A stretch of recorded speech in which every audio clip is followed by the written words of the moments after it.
start off with Margaret and her story as a building principal and what her journey's been like. Thank you. So basically I'm just kind of telling my school's story. We're going to start with just how I kind of came into the work, what it looked like before this work started, what significant things we did in the middle, and then kind of what it looks like now moving into the future. We were introduced to Kehlani in the LLN as a district, and the district said, hey principals, we're going to be working with this consultant through the LLN, and she's just going to help with our literacy scores. At the time, our district, we always maintain good scores, but they're very stagnant, right? And we're very good in our district at making little surface level changes, but after a while we started to notice those changes aren't doing anything with our literacy scores. We're just plateaued with those scores. And so again, the district said, we need to have this consultant come in. She's going to help us with something called systems changes that's going to really impact your literacy scores. The plan was for us to go to a professional development, meet with Kehlani, and kind of dig into what that looks like. As a building leader, I didn't really know what that meant, right? I was like, systems change, okay. We had just adopted a new curriculum, and so I thought, okay, this Kehlani lady, she's probably going to come into our classrooms. She's going to watch what we do. She's going to help the teachers learn the curriculum, and then she'll probably like make some comments, and that's probably all she's going to do. So I was like, I can be on board with this lady. She seems nice. Yeah, I really had no idea there. But the other thing that is important to remember about Midland, and Anne, you know this quite well, we do love a good initiative, right? And so in the back of my head, I was thinking to myself, oh, this is a great new initiative. Again, we're going to work with her, and then she'll probably be gone by March, and we'll just keep moving forward with our plateau scores, and it was fine.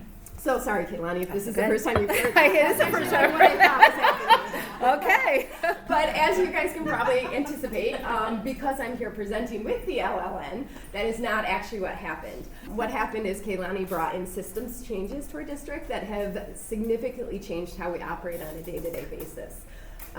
It's helped me lead with vision, it's helped our staff adjust what they do daily, and then it's also changed experiences that students are having daily.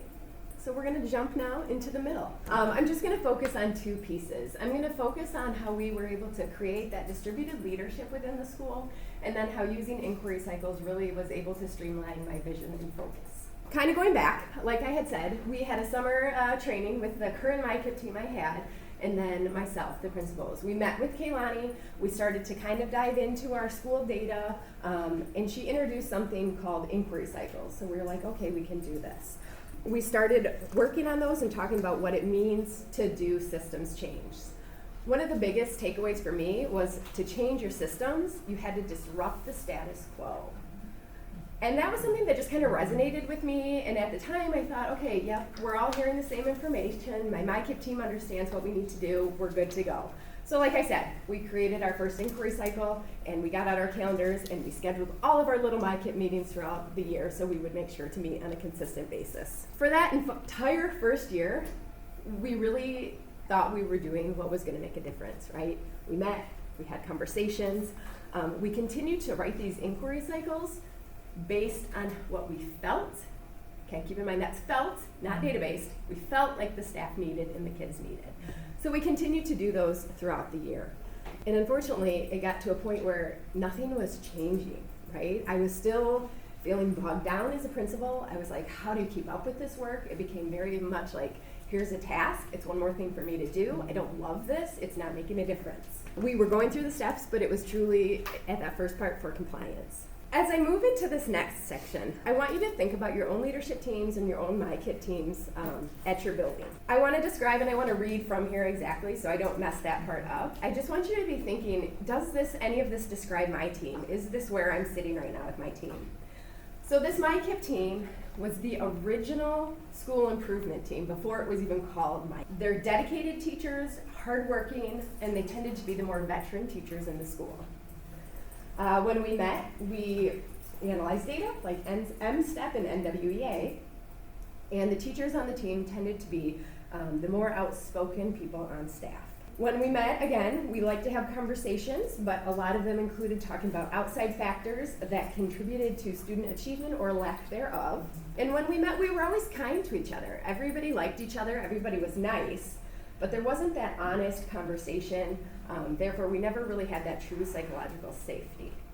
A lot of our conversations ended up focusing on adult concerns or problems that were outside of our sphere of influence. There was no consistent action planning coming out of our meetings, and there was very little communication back to the larger staff about what was going on. That spring of our first year, Kaylani and the district said, hey, guess what, principals? You just need to do your MyKIP teams all over again. Revamp them, get new voices on the team. Okay, I'm a person who doesn't like confrontation. I was kind of annoyed with this decision. I was like, are you kidding me? Everyone's gonna be mad at me, and this is gonna be so uncomfortable for my spring. I am in spring, I am cruising through this school year. But as a rule follower like I am, I did what was asked, and oh my gosh, did we ever get horrible pushback. But it's what we really needed to do to be able to move forward with our work.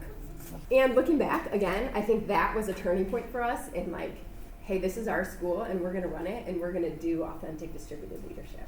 So, like I said, I followed the rules. I invited new members to the team. I tried to choose people that, had kind of shown a small desire to lead, and then people who had a willingness to try new things. June rolled around, just like the year before, the new MyKIP team met with Kaylani. We did pretty much the same sort of thing. We talked about what systems change was, we looked at our data, and we kind of talked about where we needed to move. But it was at that June meeting that something was different with the team. Our conversation stayed focused on students and teacher practice versus just going to all the other things in the world. And that's how I kind of knew, like, oh my gosh, I'm excited and I think I have the right people at the table. One of the clearest signs that I had the right people is as we started to meet for MyKIP teams, they started to disagree with each other. This is like a mind-boggling thing when people can disagree with each other in a professional way.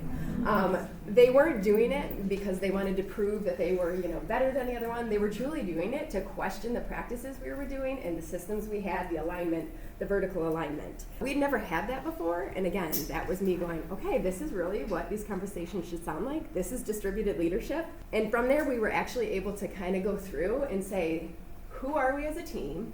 What do we want to look like? What do we want to sound like? How do we want to function? And that's where we created our building look-fors. So, distributed leadership. I want to be very clear, as most of you probably know, that this switch from dysfunctional to functional did not happen overnight. I talked about just the whole culture shift we had to go through. That took a lot of time. But the other thing I found is in the beginning, we were using our time inappropriately.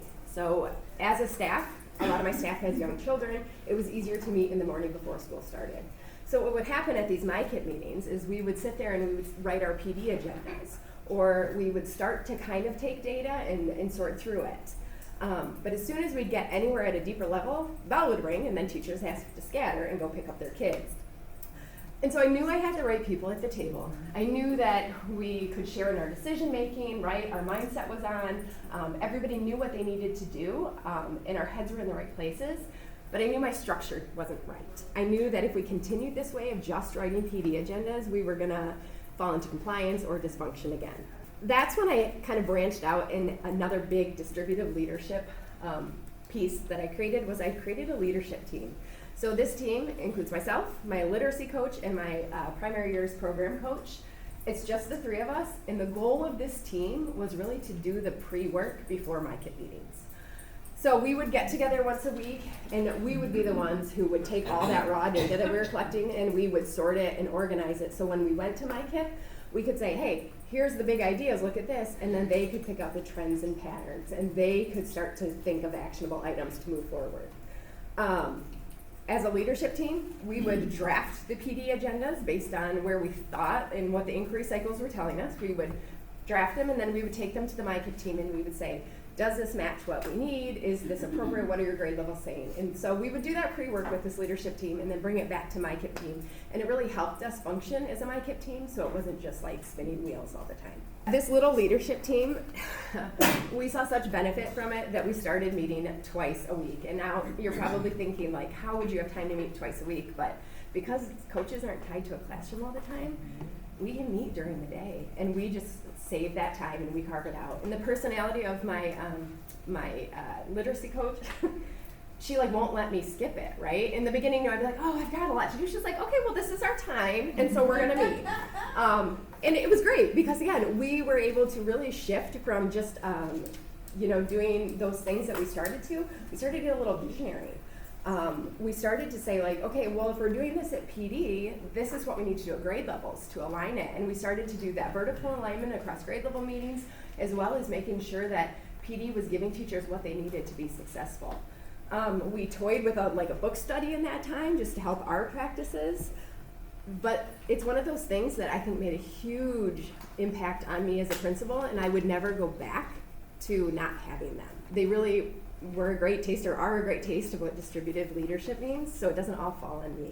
So again, looking at those two things kind of in the middle, redoing my MyKit team to get where we needed to be, and then adding that leadership team, I would say would be the things that really allowed me to experience what true, authentic, distributed leadership looks like. Just the second part of my middle that I really wanted to focus on, and Kaylani had alluded to them, are the inquiry cycles.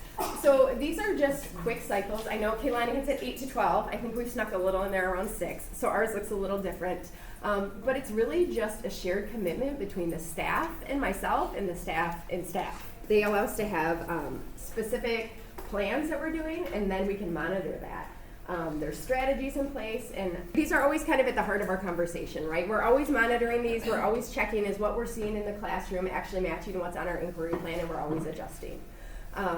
In my district, it also helps, there's an extra level of accountability with this. The superintendent team monitors these, and we meet monthly with them to talk about them. For me, I needed that accountability piece leveled in here.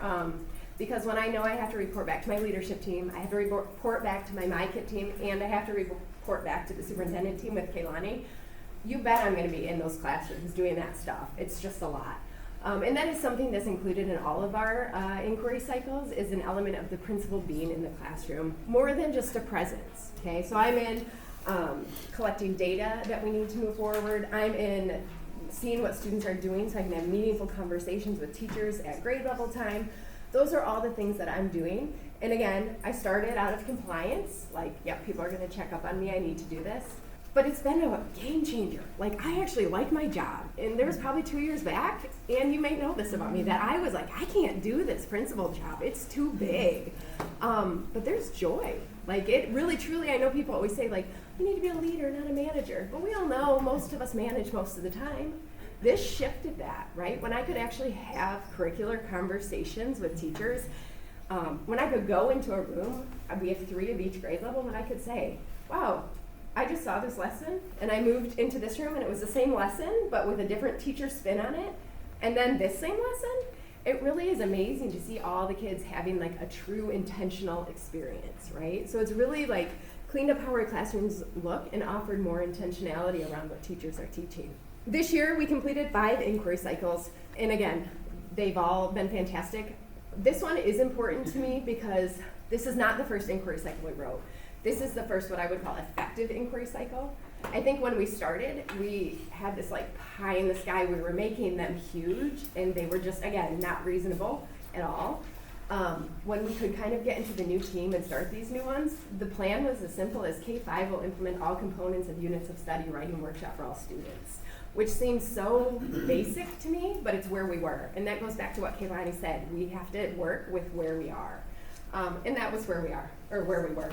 So in the end, working with the LLN, this has just kind of been my journey. The biggest things taken away were creating authentic distributive leadership, and then using those inquiry cycles to give us focus and actually give us a vision.